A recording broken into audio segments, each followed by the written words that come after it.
Well, I think the Queen's speech for us was a bit disappointing because we spent the last year and a half working up and debating proposals on the statutory register, and there wasn't a bill obviously announced in the Queen's speech.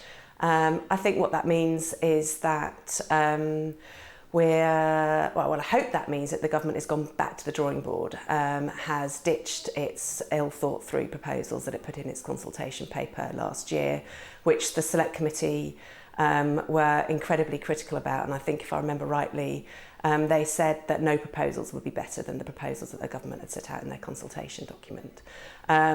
We, as you know, have been working with all the industry bodies over the last year to come up with a really workable definition of what a lobbyist or what lobbying is, to help the government to extend their scope.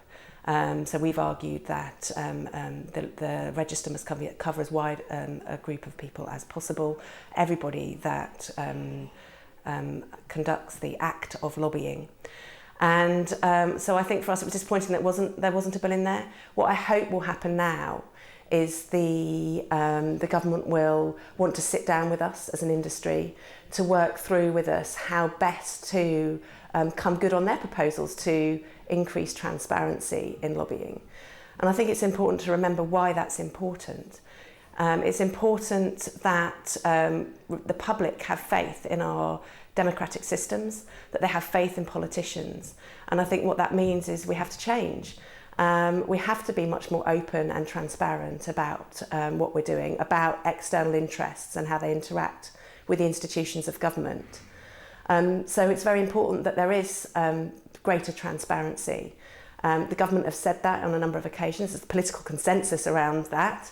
So it really is a question about how to achieve that. We have some really good proposals.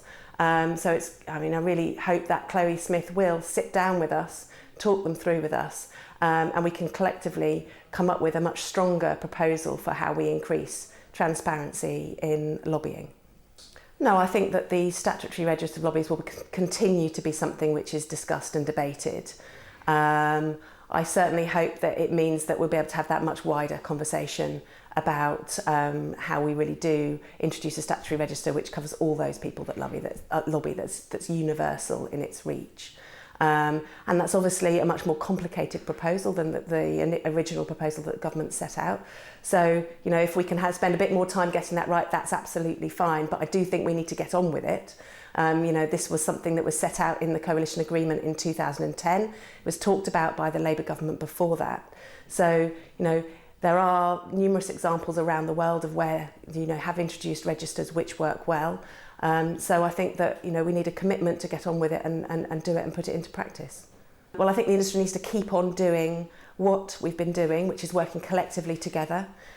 We all agree that whatever statutory register eventually comes forward, it needs to cover all of those people that lobby.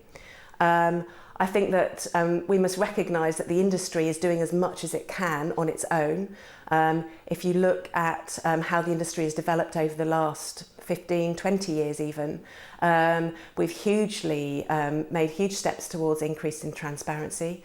The PRCA requires all members that are involved in lobbying to sign up to a code of conduct and to declare clients if you're a consultancy and staff if you're a consultancy, but also with an in-house register, so setting out the members of staff lobbying if you work in an in-house team.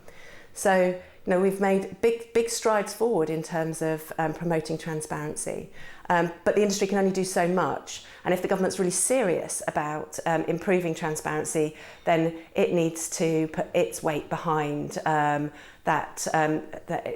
kind of transparency across the piece. I would say that the PR public affairs industry has been, really strong in promoting itself and in delivering self-regulation.